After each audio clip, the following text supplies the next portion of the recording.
ఓం నమో గణపతయే. దేవీ శరన్నవరాత్రుల సందర్భంగా నిన్నటి నుండి మనం దుర్గా సప్తశతి మూలం శ్లోకాల పారాయణ చేసుకుంటూ ఉన్నాము. నిన్ననే మొట్టమొదటి అధ్యాయం పూర్తిగా పారాయణ చేసి స్పష్టంగా పెట్టడం జరిగింది. ఎవరైనా వినకపోతే కనుక తప్పక వినండి. అయితే ఈ రోజున మనం చెప్పుకోబోతూ ఉన్నది ఏమిటి అనంటే కనుక చండీ పారాయణ ఎందుకు చేస్తారు, చండీ హోమం ఎందుకు చేస్తారు, ఈ యొక్క చండీ సప్తశతి వలన కలిగేటటువంటి ప్రయోజనం ఏమిటి. దుర్గా సప్తశతి అన్నా, చండీ సప్తశతి అన్నా, దేవీ మహాత్మ్యం అన్నా కూడా ఒకటే. ఒక్కొక్క ప్రాంతంలో ఒక్కొక్క పేరుతో పిలుస్తూ ఉంటారు. తెలుగు రాష్ట్రాల్లో ముఖ్యంగా చండీ అంటారు, చండీ సప్తశతి అని కూడా అంటూ ఉంటారు. దుర్గా సప్తశతి అని అంటారు, దేవీ మహాత్మ్యం అని ఉత్తర దేశంలో అంటూ ఉంటారు. పేర్లు ఎన్నైనప్పటికీ కూడా కథ మాత్రం అదే. మార్కండేయ పురాణంలో ఉన్నటువంటి మార్కండేయ పురాణే సావర్ణికే మన్వంతరే, సావర్ణిక మన్వంతరంలో దేవీ మహాత్మ్యం, భగవతి యొక్క అమ్మవారి యొక్క మహత్తు ఏమిటి అని చెప్పేటటువంటి కథలలో భాగమే ఈ యొక్క సప్తశతి. సప్తశతి అని ఎందుకన్నారు అనంటే 700 శ్లోకాలు ఉంటాయి కాబట్టి దీనికి సప్తశతి అని పేరు. కలౌ చండీ వినాయకౌ అని పెద్దలు చెప్పినటువంటి వాక్యానుసారం కూడా కలియుగంలో చండికాదేవి కావచ్చు, అలాగే వినాయకుడు కావచ్చు, వీళ్ళిద్దరే ఎక్కువగా అనుగ్రహిస్తారు అని దాని యొక్క సారాంశం. కావున చండీ పారాయణలు, చండీ హోమాలు, అలాగే చండీ పూజలు ఇవన్నీ కూడా చేస్తూ ఉంటారు. అయితే ఈ యొక్క చండీ వల్ల అంటే చండీ సప్తశతి పారాయణ అయినా హోమమైనప్పటికీ కూడా వీటి వల్ల కలిగేటటువంటి ఫలం ఏమిటి మనం సుస్పష్టంగా చెప్పుకోబోతూ ఉన్నాము. 13 అధ్యాయాలతో కూడి ఉన్నటువంటి ఈ యొక్క దుర్గా సప్తశతిలో 12వ అధ్యాయం పూర్తిగా ఫలశ్రుతి. స్వయంగా అమ్మవారు దేవతలతో చెబుతుంది తన యొక్క మహాత్మ్యాన్ని. వింటే ఏమి ఫలం, అలాగే పారాయణ చేస్తే ఏమి ఫలం, హోమం చేస్తే ఏమి ఫలము అని. అవే మనం ఇప్పుడు చెప్పుకునే ప్రయత్నం చేద్దాం. అథ 12ోऽధ్యాయః. ఓం నమశ్చండికాయై దేవ్యువాచ ఏభిస్తవైశ్చ మాన్నిత్యం స్తోష్యతే యః సమాహితః తస్యాహం సకలాం బాధాం శమయిష్యామ్యసంశయం. ఈ యొక్క స్తోత్రాలు అనంటే కనుక మొత్తం 13 అధ్యాయాలు కలిపి 11వ అధ్యాయం వరకు ఆ యొక్క దేవీ మహాత్మ్యం ఉంటుంది. కాబట్టి ఇవన్నీ కూడా ఎవరైతే పారాయణ చేస్తూ ఉంటారో, వింటూ ఉంటారో, ఈ యొక్క దేవీ మహాత్మ్యంలో ఉన్నటువంటి చండీ స్తోత్రాలతో ఎవరైతే నన్ను భజిస్తారో, పూజిస్తారో వాళ్ళ యొక్క అన్ని బాధలను కూడా నేను పోగొడతాను అని అమ్మవారు చెప్పింది. ఏభిస్తవైశ్చ మాన్నిత్యం స్తోష్యతే యః సమాహితః. ఈ యొక్క దుర్గా సప్తశతి వినడం ద్వారా కానీ, పారాయణ చేయడం ద్వారా కానీ, హోమం చేయడం ద్వారా కానీ ఎవరైతే సదా నన్ను పూజిస్తూ ఉంటారో వాళ్ళ యొక్క తస్యాహం సకలాం బాధాం, వాళ్ళ యొక్క అన్ని బాధలను కూడా నేను పోగొడతాను, ఇందులో సందేహం లేదు అని అమ్మవారు చెప్పింది. మధుకైటభనాశంచ మహిషాసురఘాతనం కీర్తయిష్యంతి ఏ తద్వద్వధం శుంభ నిశుంభయోః. ఎవరైతే మధుకైటభ వధ కానీ, అలాగే మహిషాసుర వధ కానీ, శుంభ నిశుంభుల వధ కానీ, మొత్తం మీద ఆ యొక్క 11 అధ్యాయాల్లోనూ కూడా మనకు వీళ్ళే ముఖ్యంగా కనిపిస్తారు.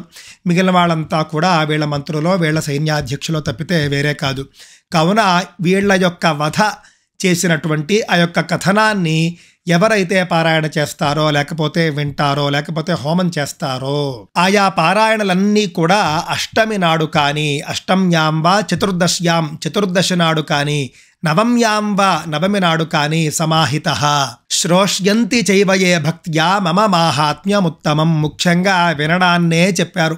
ఆ యొక్క కథలు ఎవరైతే ఈ యొక్క తిథులలో వింటారో, హోమం ద్వారా కావచ్చు, పారాయణ ద్వారా కావచ్చు, ప్రవచనం ద్వారా కావచ్చు, వాళ్ళందరికీ కూడా నతేషాం దుష్కృతం కించిత్ దుష్కృతోత్థాన చాపదః భవిష్యతి న దారిద్ర్యం నచైవేష్ట వియోజనం. వాళ్లకు ఏ రకమైనటువంటి పాపము అంటదు, అలాగే వాళ్లకు జీవితంలో దరిద్రం అనేది రాదు. ఎల్లప్పుడూ కూడా సకల సంపదలు వారి ఎంట ఉంటాయి. అంతేకాక బంధువర్గంతో వాళ్లకు వియోగం రాదు. నన్ను కొంతమంది అడిగారు, మేము ఏమి చేసినప్పటికీ కూడా మా బంధువులతో మాకు విరోధం మాత్రం అలాగే ఉంటూ ఉన్నదండి, మేము ఎంత బాగా చూసుకున్నా కూడా వాళ్ళు మాతో ఎప్పుడూ విరోధమే పెట్టుకుంటూ ఉంటారు అని. అలాంటి వాళ్ళంతా కూడా ఈ యొక్క దేవీ మహాత్మ్యాన్ని పదే పదే వినడం కానీ, పారాయణ లేదా హోమం కానీ చేసుకుంటే మంచిది. ముందు చెప్పుకున్నటువంటి తిథులలో శత్రుతో నభయంతస్య దస్యుతో వానరాజతః న శస్త్రానలతో యౌఘాత్ కదాచిత్ సంభవిష్యతి. ఈ యొక్క చండీ పారాయణం కానీ శ్రవణం కానీ హోమం కానీ వీటి వల్ల శత్రు బాధ ఉండదు. శత్రువులు అనేవాళ్ళు ఉండరు. ఉన్నప్పటికీ కూడా మనకు ఆకర్షితులైపోతారు, లేదా పరాజితులవుతారు, లేకపోతే పలాయనం చిత్తగిస్తారు. అలాగే దొంగల భయం కానీ రాజుల వల్ల భయం కానీ. ఎందుకు అనంటే రాజుల వల్ల భయం ఏముంటుంది అనంటే కనుక రాజాగ్రహం ఉంటే కనుక మనం చాలా ఇబ్బంది పడతాం. అధికారుల యొక్క ఆగ్రహం మన మీద ఉంటే చాలా ఇబ్బంది పడతాం. ఆ విధమైనటువంటి రాజభయం కూడా ఉండదు, దొంగల భయం ఉండదు. అస్త్ర శస్త్రాల వల్ల కూడా ఏ విధమైనటువంటి భయము ఉండదు. అంతేకాక నీటి భయం ఉండదు. నీటి వల్ల ఆపదలు రావు. చాలామంది నదీ స్నానానికో దేనికో వెళ్ళారనుకోండి, పాపం వాళ్ళ దురదృష్టవశాత్తు జలభయం ఉంటూ ఉంటుంది. కొంతమంది ప్రమాదవశాత్తు నదిలో మునిగి మరణిస్తూ ఉంటారు. ప్రమాదవశాత్తు బియాస్ నది దగ్గర గతంలో జరిగింది, మనందరికీ తెలుసు.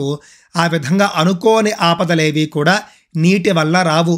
ప్రకృతి విపత్తులు కూడా కావచ్చు, తుఫాను కావచ్చు, లేకపోతే వరదలు కావచ్చు, ఏ విధమైనటువంటి నీటి వల్ల కూడా ఆపదలు రావు. మన శరీరం లోపల జలదోషం వల్ల వచ్చేటటువంటి రోగాలు కూడా రావు అని చెబుతూ ఉన్నది అమ్మవారు. కావున అవకాశం ఉన్నప్పుడల్లా కూడా ఈ యొక్క దేవీ మహాత్మ్యాన్ని పారాయణ చేయండి, హోమం చేసుకోండి, వినండి అని అమ్మవారు చెబుతూ ఉన్నది. తస్మాన్ మమైతన్ మహాత్మ్యం పఠితవ్యం సమాహితైః శ్రోతవ్యంచ సదా భక్త్యా పరం స్వస్త్యజనం మహతో. విన్నా కూడా అని అమ్మవారు మళ్ళీ మళ్ళీ చెబుతూ ఉన్నది. ఉపసర్గానశేషాంస్తో మహామారీ సముద్భవాన్ తథా త్రివిధముత్పాతం మాహాత్మ్యం శమయేన్మమ. ఈ యొక్క దేవీ మహాత్మ్యాన్ని ఎవరైతే పారాయణ హోమము అలాగే శ్రవణము చేస్తారో వాళ్లకు అంటువ్యాధులు రావు. అలాగే త్రివిధ తాపాలు కూడా దరిచేరవు. మనందరికీ తెలుసు తాపత్రయం అంటే ఏమిటో. ఆధ్యాత్మికము, ఆది భౌతికము, ఆది దైవికము అని 3 విధములైనటువంటి తాపత్రయాలు కూడా రావు ఇది పారాయణ చేసినా విన్నా హోమం చేసుకున్నా కూడా. అప్పుడు దేవతలు అడిగారు, దీన్ని ఎప్పుడు పారాయణ చేయాలి, ఎప్పుడు శ్రవణం చేయాలి, ఎప్పుడు హోమం చేయాలి అని. అప్పుడు అమ్మవారు చెబుతూ ఉన్నది మళ్ళీ బలిప్రదానే పూజాయామగ్నికార్యే మహోత్సవే. బలిప్రదానమునందు, బలిప్రదానము అంటే కనుక జంతు బలి అని చాలా మంది అనుకుంటూ ఉంటారు. జంతు బలి కాదు, బలిహి అంటే బలాన్ని ఇచ్చేది. చాలా సందర్భాల్లో మనకు స్తోత్రాల్లో కనిపిస్తుంది. నైవేద్యానికే బలి అని పేరు. అన్నదానానికి కూడా బలిప్రదానము అనేటటువంటి పదం వర్తిస్తుంది. మనం ఎప్పుడైనా భారీగా అన్నదానాలు చేస్తూ ఉన్నాం అనుకోండి, ఆ అన్నదానం జరిగే చోట ఈ యొక్క దేవీ మహాత్మ్యం వినిపిస్తే చాలా మంచిది అని అమ్మవారు చెబుతూ ఉన్నది. అన్నదానం, అన్న సంతర్పణని ఉద్దేశించి ఇక్కడ బలిప్రదానం అనేటటువంటి పదం వాడారు అని మనం దృష్టిలో పెట్టుకోవాలి. అగ్నికార్యే మహోత్సవే. అగ్నికార్యము అనంటే యజ్ఞయాగాదులు, హోమాలు. ఆ సందర్భంలో కూడా మనం చండీ సప్తశతి పారాయణలు కానీ ప్రవచనాలు కానీ హోమాలు కానీ ప్రత్యేకంగా పెట్టించుకుంటూ ఉండాలి. మహోత్సవే, ఏ విధమైనటువంటి మహోత్సవాల్లోనైనా కూడా ఇది పెట్టుకోవచ్చు. సర్వం మమైతచ్చరితముచ్చార్యం శ్రావ్యమేవచ. అన్ని చోట్ల కూడా ఇప్పుడు చెప్పుకున్నటువంటి అన్ని సందర్భాల్లోనూ కూడా ఈ యొక్క దేవీ మహాత్మ్యం పారాయణ పెట్టించుకోవచ్చు, లేకపోతే ప్రవచనం కూడా పెట్టించుకోవచ్చు. శరత్కాలే మహాపూజ క్రియతే యాచ వార్షికీ తస్యాం మమైతన్మాహాత్మ్యం శ్రుత్వా భక్తి సమన్వితః. ఇక్కడ చెబుతున్నది అమ్మవారు, శరన్నవరాత్రుల్లో ఎవరైతే ఈ యొక్క మహాత్మ్యాన్ని వింటారో, పారాయణ చేస్తారో, హోమం చేసుకుంటారో వాళ్ళు పుత్ర పౌత్రాదులను అలాగే ధనధాన్యాది సమృద్ధిని కూడా పొందుతారు. ఎవరైతే ప్రతి సంవత్సరము కూడా దేవీ శరన్నవరాత్రుల్లో ఈ యొక్క మహాత్మ్యాన్ని వింటూ ఉన్నారో, చదువుతూ ఉన్నారో, హోమం చేసుకుంటూ ఉన్నారో, పారాయణ చేయించుకుంటూ ఉన్నారో వాళ్ళంతా కూడా పుత్ర పౌత్రాది సంతతిని అలాగే ధనధాన్యాది సంపదలను కూడా పొందుతారు అని అమ్మవారు చెప్పింది. శాంతి కర్మణి సర్వత్ర తథా దుస్వప్న దర్శనే గ్రహపీడాసు చోగ్రాసు మాహాత్మ్యం శృణుయాన్ మమ. ఏదైనా శాంతి కర్మలు చేయించుకున్నప్పుడు రకరకాల దోషాలకు మనం రకరకాల శాంతులు చేయించుకుంటూ ఉంటాం. ఆ విధంగా ఏ శాంతి చేసుకున్నప్పటికీ కూడా నవగ్రహ శాంతి కావచ్చు, లేకపోతే ఇతర రకరకాల శాంతులు మనం చేసుకుంటూ ఉంటాం చూసారా. అన్ని రకాల శాంతుల సందర్భంలోనూ కూడా ఈ దేవీ మహాత్మ్యం కూడా పెట్టుకోండి, చదువుకోండి, పారాయణ చేసుకోండి, వినండి అని అమ్మవారు చెబుతూ ఉన్నది. అలాగే దుస్వప్నాలు వచ్చినప్పుడు భయంకరమైనటువంటి చెడు కలలు వచ్చాయనుకోండి, అప్పుడు మనకు చాలా భయం వేస్తుంది. అప్పుడు కూడా మనం ఆ యొక్క దుస్వప్న దోష నివారణకు ఈ దేవీ మాహాత్మ్యాన్ని వినడం కానీ, పారాయణ చేయడం కానీ, హోమం చేయడం కానీ చేయవచ్చు. గ్రహపీడాసు చోగ్రాసు, మన జాతకంలో ఫలానా గ్రహం అస్సలు బాగోలేదనుకోండి, చాలా ఇబ్బందులు పడిపోతూ ఉన్నాం అనుకోండి, ఆ యొక్క గ్రహపీడ నివృత్తి కోసం కూడా ఈ యొక్క దేవీ మహాత్మ్యాన్ని పారాయణ చేయవచ్చు, వినవచ్చు కూడాను. అంతేకాక కొంతమందికి బాలారిష్ట దోషాలు ఉంటాయి పిల్లలకు, వాళ్లకు కూడా ఈ యొక్క దేవీ మహాత్మ్యం వినిపించడం కానీ, వాళ్ళ పేరున పారాయణ లేదా హోమం చేయడం కానీ చేయించినట్లయితే తప్పక బాలారిష్ట దోషాలతో సహా గ్రహపీడలు, దుస్వప్న దోషాలు ఇవన్నీ కూడా పోతాయి అని అమ్మవారు స్వయంగా చెబుతూ ఉన్నది. అంతేకాక స్నేహితుల మధ్య వైషమ్యం కూడా పోయి స్నేహం మరింత పెరగడానికి, మరింత వర్ధిల్లడానికి కూడా ఈ దేవీ మహాత్మ్యం చాలా అద్భుతంగా మనకు ఉపకరిస్తుంది. దుర్వృత్తానామశేషాణం బలహానికరం పరం వృక్షోభూత పిశాచానాం పఠనాదేవనాశనం సర్వం మమైతన్మాహాత్మ్యం మమ సన్నిధికారకం ఫల పుష్పార్ఘ్య ధూపైశ్చ గంధదీపైస్తథోత్తమై. చెడుదారి పట్టిన వారి బుద్ధి మార్చడానికి కూడా మనం దేవీ మహాత్మ్యం పారాయణ కానీ, శ్రవణం కానీ, హోమం కానీ చేయవచ్చు. మన ఇళ్లల్లో ఎవరైనా సరే అబ్బాయిలు కావచ్చు, అమ్మాయిలు కావచ్చు, మన మాట వింటం లేదు, వాళ్ళు తప్పుడు దారిలో వెళుతున్నారు, వాళ్ళు పాడైపోతున్నారు, వాళ్ళు దుష్ప్రవర్తనకి వెళ్ళిపోతూ ఉన్నారు, దుష్ప్రవర్తకులు అయిపోతున్నారు అని తల్లిదండ్రులు బాధపడినా, లేకపోతే తమ్ముడు పాడైపోతున్నాడు అని అక్క కానీ, అక్క పాడైపోతోందని తమ్ముడు కానీ, ఈ విధంగా మన కుటుంబ సభ్యుల్లో ఎవ్వరూ చెడు దోవ పడుతున్నారు అని మనకు అనిపించినప్పటికీ కూడా వాళ్ళు మంచి మార్గం పట్టాలి అని కోరుకుంటూ దేవీ మహాత్మ్య పారాయణ, శ్రవణ హోమాదులు చేయవచ్చు. భూత ప్రేత పిశాచాది బాధలన్నీ కూడా సమసిపోతాయి ఈ దేవీ మహాత్మ్యం వల్ల. భక్తులకు ముక్తి లభిస్తుంది. అన్నీ బాగానే ఉన్నాయి, సమస్యలేమీ లేవు అన్న వాళ్లకు ముక్తి లభిస్తుంది. ముక్తి కోసం చేయవచ్చు. ధూపదీప నైవేద్యాది పూజలు కావచ్చు, బ్రాహ్మణ సంతర్పణ కావచ్చు, అన్న సంతర్పణ కావచ్చు, అలాగే ఇతర గంధాదులతో అర్చనలు కావచ్చు, జప హోమాదులు కావచ్చు. వీటన్నింటికంటే కూడా దేవీ మహాత్మ్యం పారాయణ, శ్రవణ హోమాదుల వల్ల ఫలం ఎక్కువగా వస్తుంది, లేకపోతే వాటితో సమానమైనటువంటి ఫలం కూడా వస్తుంది అని అమ్మవారు చెబుతూ ఉన్నది. రక్షాం కరోతి భూతేభ్యో జన్మనాం కీర్తనం మమ యుద్ధేషు చరితయన్మే దుష్ట దైత్య నిబర్హణం. యుద్ధంలో అమ్మవారు దుష్ట రాక్షసుల్ని సంహారం చేసినటువంటి ఈ యొక్క కథను వినటువంటి వాళ్ళెవ్వరికీ కూడా శత్రు భయం ఉండదుట. ఇందులో బ్రహ్మాది దేవతలు చేసినటువంటి స్తోత్రాలు మంచి బుద్ధిని ప్రసాదిస్తాయి. ఘోరారణ్యంలో కానీ, కార్చిచ్చులో కానీ, అంటే ఒక్కొక్కసారి ప్రమాదవశాత్తు అడవుల్లో ఇరుక్కుపోతూ ఉంటాం, అంటే దారి తప్పిపోతూ ఉంటాం. మనకు అంతర్జాతీయంగా అలాంటి కథనాలు ఎక్కువగా కనిపిస్తూ ఉంటాయి, వినిపిస్తూ ఉంటాయి. అడవి లోపలికి వెళ్ళిపోతూ ఉంటారు, మళ్ళీ వచ్చేటటువంటి దారి తెలియదు, లోపల చిక్కుకుపోతారు, చాలా భయంకరమైనటువంటి కీకారణ్యంలో ఉంటారు. అలాంటి సందర్భంలో కూడా ఆ దేవీ మహాత్మ్యం అవకాశం ఉంటే పారాయణ చేసుకున్నా, విన్నా కూడా అమ్మవారు బయటపడేస్తుంది. కారు చిచ్చులో కానీ, దొంగల మధ్య కానీ, శత్రువుల మధ్య కానీ చిక్కుకున్నప్పుడు కూడా భయం లేకుండా ఈ యొక్క దేవీ మహాత్మ్యాన్ని వినడమో, పారాయణ చేయడమో చేయాలి.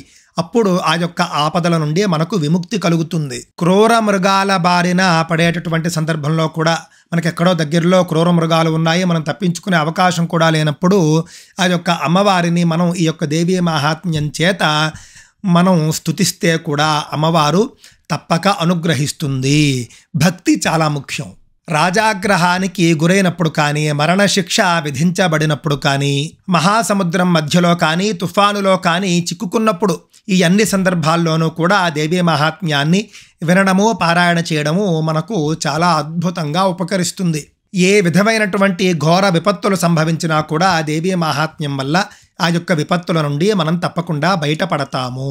రాక్షస సంహారం అమ్మవారు చేసిన వెంటనే దేవతలకు మళ్ళీ వాళ్ళ యొక్క పూర్వ అధికారం వచ్చేసింది, తిరిగి సంక్రమించింది స్వర్గాధిపత్యం. యుద్ధంలో చావగా మిగిలినటువంటి రాక్షసులంతా కూడా పాతాళ లోకానికి వెళ్ళిపోయారు. శ్రీ మహాకాళి, మహాలక్ష్మి, మహాసరస్వతి స్వరూపిణి అయినటువంటి ఆ అమ్మవారు నిత్యమైనది, సత్యమైనది, సనాతనమైనది. ఎప్పుడు ధర్మానికి గ్లాని వస్తుందో అప్పుడు అవతరిస్తూ ఉంటుంది. ఎప్పుడు దేవతలకు ఇబ్బంది కలుగుతుందో అప్పుడు అవతరిస్తూ ఉంటుంది. దేవతలు ధర్మస్వరూపులు కాబట్టి దేవతల కోసం అవతరిస్తూ ఉంటుంది. దేవతల కార్యాన్ని చక్కబెడుతూ ఉంటుంది. జగత్తంతా కూడా ఆమె వల్లనే సృష్టింపబడింది. ఆమె ప్రసన్నురాలైతే కనుక మనకు అన్ని ఆపదలు కూడా తొలగిపోతాయి. ఆమె సంతృప్తి చెందితే కోరినటువంటి కోరికలన్నీ కూడా సిద్ధిస్తాయి. అమ్మవారిని మనం పూజాదుల చేత పారాయణ చేత సంతుష్టురాల్ని చేయాలి. ఇహము పరము కూడా సిద్ధిస్తుంది. ఆమె సృష్టి స్థితి లయకారిణి. మహాకాళి, మహాలక్ష్మి, మహాసరస్వతుల యొక్క స్వరూపం. స్తుత సంపూజిత పుష్పైర్ధూపగంధాదిభిస్తథా దదాతి విత్తం పుత్రాంశ్చ మతింధర్మే గతిం శుభాం. ఆ యొక్క అమ్మవారికి మహాకాళి, మహాలక్ష్మి, మహాసరస్వతి స్వరూపిణి అయినటువంటి చండికాదేవికి ఎవరైతే ధూపదీప నైవేద్యాలు సమర్పిస్తారో, ధనధాన్యాలు సమర్పిస్తారో, గంధాది ఉపచారాలు సమర్పిస్తారో వాళ్లకు జీవితమంతా కూడా ఆనందమయంగా మారిపోతుంది. పుత్ర పౌత్రాది సంపదలన్నీ కూడా కలుగుతాయి. వాళ్ళ జీవితంలో లేనిది ఉండదు, అన్నీ శుభాలే కలుగుతాయి అని 12వ అధ్యాయంలో అమ్మవారు స్వయంగా తెలియజేసింది. కావున నిన్నటి నుండి మనం మొదలు పెట్టుకున్నటువంటి ఆ యొక్క శ్లోకాల పారాయణ కావచ్చు, అలాగే నేటి నుండి చెప్పుకోబోయేటటువంటి ఆ యొక్క కథనం తెలుగు భాషలో ఆ యొక్క ప్రవచనం కావచ్చు, తప్పక విని అమ్మవారు చెప్పినటువంటి అన్ని ఫలాలు కూడా పొందే ప్రయత్నం చేయండి. తప్పక శ్రీమాత అని వ్యాఖ్య చేయడం మర్చిపోకండి. స్వస్తి.